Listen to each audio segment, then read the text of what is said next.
নমস্কার বন্ধুরা, সামন্ত ক্যানভাসের সকল বন্ধুদের আমার স্বাগত। তো সকাল সকাল ঘুম থেকে উঠে গেছি। উঠে তোমার দাদাভাই আবার একটু সোফাতে গেছে, শুয়ে শুয়ে একটু ফোন দেখছে। এদিকে ভূমিকায় শুয়ে আছে। তারপরে আমি স্নান টান করে আমার গোপুসোনাকে খেতে দিয়ে দিয়েছি।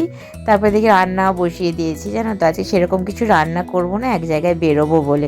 ওটা মূলাগুটি আর আলু ভেজেছি আর ভাতও বসিয়ে দিয়েছি। আর গোপুসোনাকে সকালে লাড্ডু দিয়েছিলাম। তারপর একটা পার্সোনাল কাজে গিয়েছিলাম, সেটা তোমাদের সাথে শেয়ার করে উঠতে পারিনি। তারপর দুপুরবেলায় আবার আমার মেয়ে গোপুসোনাকে খেতে দিয়েছে, দুপুরেও লাড্ডু দিয়েছে।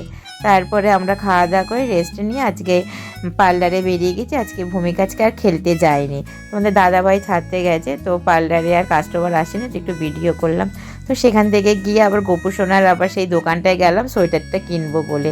এসে মেয়েকে খাইয়ে দাইয়ে বিছানা করছি, আর তোমার দাদাভাই বিরিয়ানি এনেছে খাচ্ছে। চলো আমি বিরিয়ানি খাই, তোমরা শুয়ে পড়ো। Good night.